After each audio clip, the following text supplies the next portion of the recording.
Habang pauwi ako noong Miyerkules, April 4, napansin ko ang ilog na ito. Halos matakpan na ng basura ang bahagi ito ng San Juan River sa Sevilla Bridge sa Mandaluyong City. Hindi na makadaloy ng maayos ang tubig dahil sa kapal ng naghalo-halong basura.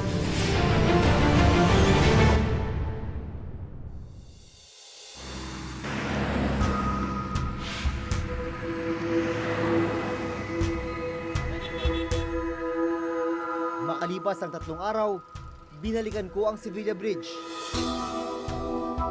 Kapag napadaan ka rito sa Sevilla Bridge sa pagitan ng Mandaluyong at Maynila, imposibleng hindi mo ito makikita. Dito sa ilog nakalutang ang lahat na yata ng klase ng basura na maiisip mo. Ito ang literal na ilog ng basura.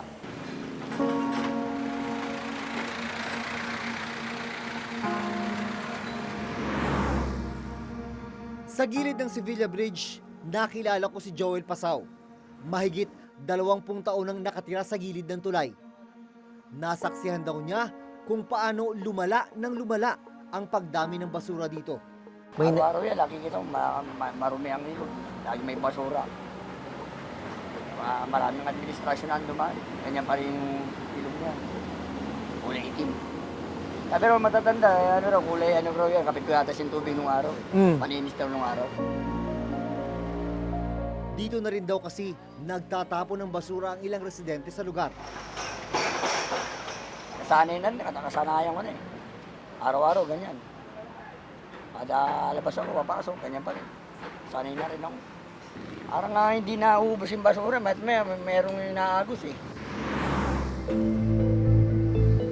Nang puntahan namin ang lokal na pamahalaan ng Mandaluyong City, sinabi nilang hindi lang sa kanila nanggagaling ang mga basurang naitapon sa San Juan River dahil may iba pang mga syudad na dinadaluyan ang ilog.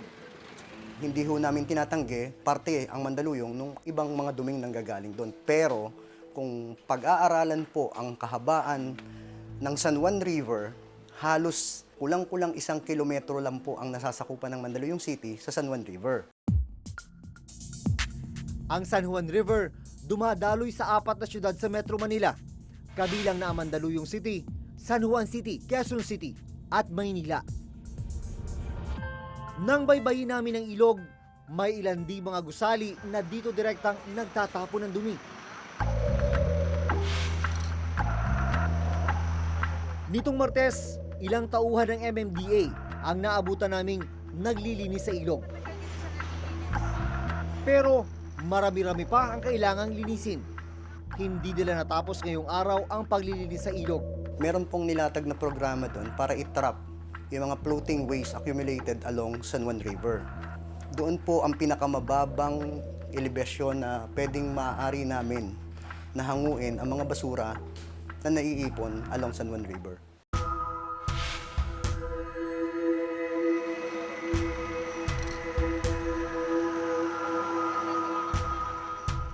Hindi nalalayo sa sitwasyon ng San Juan River ang Estero de Magdalena sa Santa Cruz, Maynila. Nangingitim na ang tubig. Halo-halo ang basura. Natakluban na ng mga lumulutang na basura ang tubig dito. Ito yung isa sa mga sinasabing palikuran ng mga taga rito. Ang masaklap, pag kailangan nilang umihi, dito ginagawa, pero ang bagsak sa estero. Katunayan, dyan pa nga naiwan sa ilalim ang mga dumi ng tao. Aminado ang ilang mga residente dito, tulad ni Aling Lydia, nakasama sila sa mga nagtatapon ng basura sa estero. Minsan po ang mga anak ko, kasi naglalabas kami ng basura sa labas. Naka-plastic, hindi naman maiwasan ang mga anak ko na hindi mag-agis. So diretso na sa estero yun? Oo, estero. Naaalala pa raw ni Aling Lydia kung gaano kalinis ang Estero de Magdalena noong araw. Dati po kasi tumatakbo ang tubig niyan, malinaw na malinaw. Halos may mga dalag pa nga dyan at saka hito eh. Pag umuulan nga, may naliligo pa eh. Dumarating ba sa puntong mas mabaho talaga yung amoy niyan? Pag napuno talaga siya ng anong amoy, sumisipaw talaga ng husto. Kasi dyan na rin yung kubeta eh. Naabutan kong naglilinis ang ilang tauhan ng MMDA. Bukod sa halo-halong basura, makapal na burak ang nakuha sa estero. Gano'ng kadaming basura nakukuha nyo rito araw-araw? Marami. Ang dami? Wala lang mga sanay na eh. Sanay na kayo sa amoy? Siyempre, lilinisin mo ngayon. Pagbalik nyo kinabukasan, madami na naman yan. Paulit-ulit lang. Lahat na yata ng klase ng basura, lahat ng klase ng dumi, nandito sa esterong ito. Plastic, kahoy, minsan, ayan, dumi ng tao, nakabalot sa plastic. Mahalagang malinis ang mga basura sa mga estero at ilog. Kung mangyayari kasi ito, maayos na dadaloy ang tubig sa mga estero at ilog patungo sa karagatan. Pero kung barado ang mga daluyan ng tubig, hindi malayong umapaw ang tubig na nagiging sanhi ng pagbaha. Sa datos ng National Solid Waste Management Commission, nasa 9,000 tonelada ng basura ang nakokolekta araw-araw. Dito pa lang yan sa Metro Manila. Kung susumahin sa loob ng isang taon, aabot yan sa mahigit 3 milyong tonelada ng basura.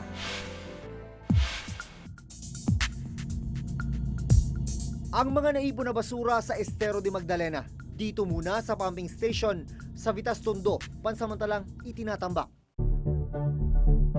Ang pagtatayo at pagpapagana ng pumping station ang isa sa mga paraan para malinis ang mga daluyan ng tubig, gaya ng narito sa Vitas Tondo sa Maynila.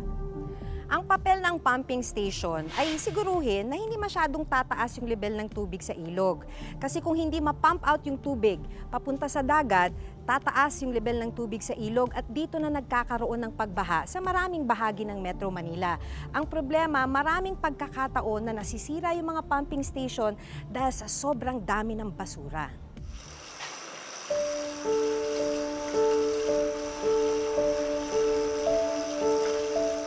Dito namin nakilala si Tatay Domingo. 45 taon na siyang nagtatrabaho bilang taga-tanggal ng mga bumabarang basura sa mga makina ng pumping station. Siya na ang pinakamatagal na trabahador dito. Para kay Tatay Domingo, hindi biro ang kanyang trabaho dahil bukod sa nakabilad sa araw, umaalingasaw na mga basura at burak ang kailangan niyang harapin at linisin araw-araw. Tagal nyo rin pinagtyagaan. Pinagtyagaan ko yan. Lahat ng pumping, ganun ang ginagawa ko nung. Tagalinis talaga. Oo, sa ilalim. Mag-aahon ng putik, nagamitan namin na ginagawa namin, inaakyat. Magkano yun? 459 Sa isang araw? isang araw. Panawagan niya, sana'y matuto ang lahat kung saan dapat itapon ang basura. Ang tanong, iniisip nga ba natin kung saan napupunta ang bawat basurang itinatapon natin? Walang katapusang basura yan. Wala, hindi matatapos ang basura niyan. Ikaw lang mananawa sa trabaho. Hanggang malakas ka pa, sige. Pagka nanghina, wala na. Sila nag-uumpisa na ng kalat. Kami naman tiga-trabaho. Hindi naman dapat ganun gawin na itapon na lang yung sa ilog. Yan naman nila na ilagay sa isang lagayan para pagdating ng truck, doon na lang dapat nila tapon. Hindi dito sa ilog. Kaya kami, sige pa rin na trabaho dito. O, kung marunong sila, tulungan naman nila kami. Dahil sa gawa ng tao, hindi tama eh. Sa sakripisyo, sino lang, gobyerno. Sino siya? Sarili natin, nasa sarili natin. O, siyempre, naapektuhan tayo. Ang mga naipong basura sa San Juan River, Estero de Magdalena at sa Vitas Pumping Station, idiniretso naman sa mga sanitary landfill. Ang isa-isa na botas, ang isa naman ay nasa Rodriguez Rizal. Pero maging ang mga sanitary landfill, may problema rin. Nakasaad sa Republic Act 9003 o Ecological Solid Waste Management Act na dapat ay hinihiwalay na ang mga nabubulok, hindi nabubulok at ang mga maaring iresiklo sa kabahayan at barangay pa lamang. Bago pa man makarating sa mga landfill, pero malayo ito sa katotohanan. So yung pinaka-problem natin sa solid waste management, especially dito sa Philippines, no, ay yung implementation of segregation at source. Doon kasi nag-uumpisa yung lahat. So after ng consumption ng mga communities natin at yung mga industries natin, ilalabas nila yung waste. Kapag hindi ito na-segregate na maayos, may tendency na mixed waste yung collection at dadalhin ito sa sanitary landfill. At kung hindi maayos yung management ng waste, ang mangyayari ay mabilis mapupuno yung landfill at may tendency rin na kapag mabilis mapuno yung landfill, yung ibang tao magtatapon na lang sa mga waterways natin. Ito yung mga nakolekta ni Belinda at kanyang asawa mula sa bagsakan ng basura. Mga dilata, niipon nila yan at niluluto, pinapakain sa kanilang pamilya. Pwede na pong pangulam.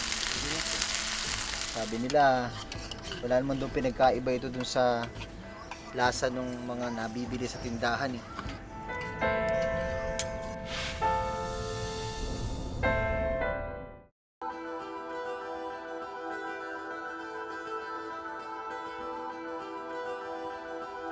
Isa sa mga nag-ooperate na sanitary landfill dito sa Metro Manila ay nandito sa Rodriguez Rizal. Ang basurang kinadidirihan ng marami sa atin, hanap buhay para sa ilan sa mga taga rito.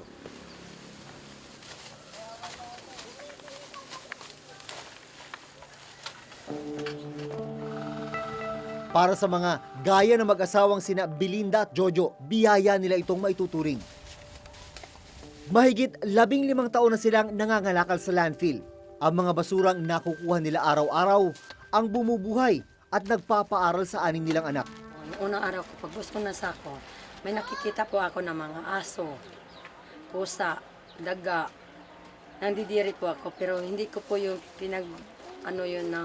nandidiri ako. Ang inahangad ko po, kumita ako. Kasi ayaw ko po nagugutuman ako. Hindi lang daw init ng araw ang kalaban nila sa paghahanap buhay. Dahil maging ang amoy at dumi ng kanilang itinuturing na opisina, kailangan nilang sikmurain. Kayo, di ba kayo nagkakasakit na mag-asawa? Buong araw kayo nandito? Minsan po nagkakasakit, kaya lang kinakaya na po sir kasi kami lang mag-asawa nagtutulungan. Ito yung mga nakolekta ni Belinda at kanyang asawa mula sa bagsakan ng basura. Mga dilata, niipon nila yan at niluluto, pinapakain sa kanilang pamilya. Seryoso to na nagiging... Sweet corn to sir. Iluluto, ginigisa po namin yan sir. To? Opo. Di kaya magkasakit mga anak niyo rito? Kami lang po kakain mag-asawa. Kayo lang. Opo. Hindi niyo pinapakain sa... Bibili kaming itlog. Hiwalay ang pagkain nila? Opo. Hiwalay ang sa inyong mag-asawa? Opo. Bakit? Para kung magkasakit man, kayo lang? Kami lang dalawa.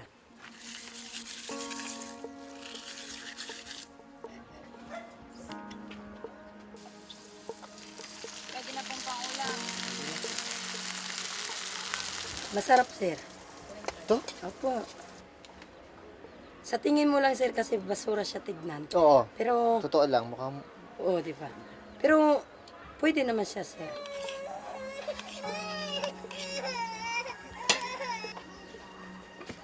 Sabi nila, wala naman doon pinagkaiba ito dun sa lasa ng mga nabibili sa tindahan eh. Parang pareho lang nga. Nakamamanghang isipin na dahil sa libu-libong tonelada mga plastik, karton at bote na bumabagsak sa landfill araw-araw, nakakapagpaaral sina Belinda ng 3 anak. Nakakakain sila ng 3 beses sa isang araw at kahit paano, nakapagpundar ng maliit na bahay. Noong una, alam na agad ba ng mga anak nyo na ganito ang buhay nyo? Opo sir. Dito na po ako simula, isang anak ko hanggang lumaki na po. Dumami na po ang anak ko, 6 na anak ko na po. Tapos ngayon yung panganay ko, mag-grade 9 na siya. Pinapaaral ko dahil sa basura. Katas ng basura yung mga namin.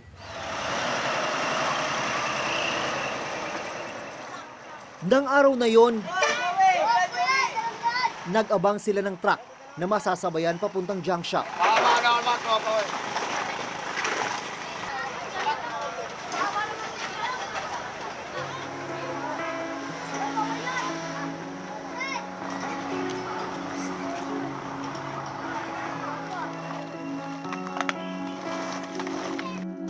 Sa buong linggo, umabot sa 3,400 piso ang kinita nilang mag-asawa. Dito na sila kukuha ng panghapunan sa buong pamilya. Ayun kasi baby kakain na. Papayag ka ba na yung ganyang hanap buhay ay abutin din ng mga anak mo? Yun po ang pinagporsige ko, sir. Maghanap buhay ako para sa pag-aaral ng anak ko. Gusto ko po matapos yung mga anak ko para hindi nila maranas po yung naranas namin mag-asawa.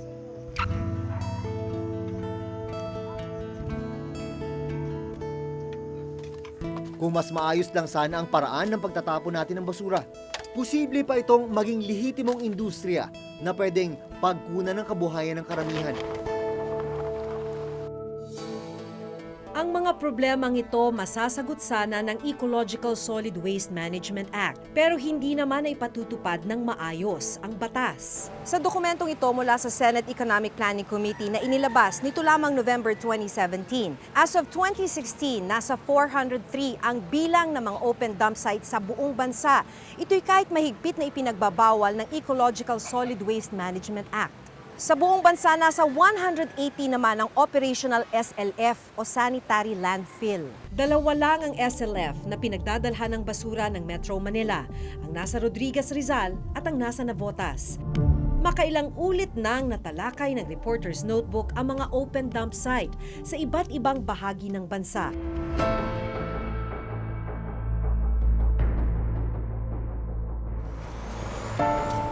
Sa dami ng binabagsak na basura dito kada araw, nagmimistula na tong bundok. Ngayon, ang delikado kasi sa ganitong dump site, naghahalo-halo yung mga basura, maraming kemikal na delikado sa kalusugan ng tao. Lalo na kung yung mga kemikal na ito, yung katas ng basurang ito ay mapunta sa groundwater at mainom ng tao. May open dump site na nakita ang Reporter's Notebook sa Cebu at Cavite.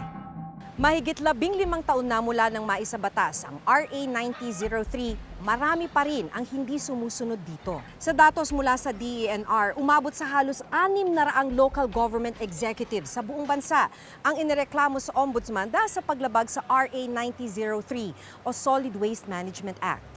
Pursigido pa rin ang National Solid Waste Management Commission ng EMB na panagutin ang mga hindi sumusunod dito. Ang National Solid Waste Management Commission, may inauthorize ang commission to sign the complaint affidavit at yun ay sinamit sa ombudsman. At pinakinggan at inimbestigahan din ng ombudsman at we are just awaiting for the resolution. Ang involved dito yung mayor, vice mayor, and the rest of the local officials, na elected officials, including yung city environment and natural resources officer, yung city enro, doon sa kaso. Isa pa sa kailangang tugunan ng pamahalaan ang pag-relocate sa mga informal settler na nakatira sa mga daluyan ng tubig. Makailang ulit ng plinano ng mga nakaraang administrasyon ang paglilipat sa mga nakatira rito. Pero hanggang ngayon, hindi pa rin ito nasusolusyonan. Sa pag-aaral ng World Bank sa taong 2025, posibleng umabot na sa 77,000 tonelada ng basura ang maiipon sa buong bansa. Mahigit 100% mas mataas kumpara sa mahigit 30,000 tonelada ng basurang naiipon sa buong bansa sa kasalukuyan.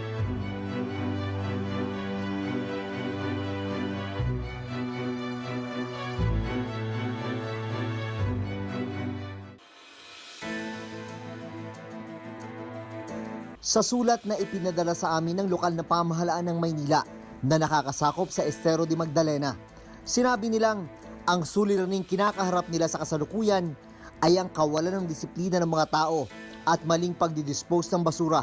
Gayunman, gumagawa naman daw sila ng aksyon katulong ng Pasig River Rehabilitation Commission, MMDA, NHA at DPWH para malinis ang mga estero. Lahat tayo may kinalaman sa problema sa basura.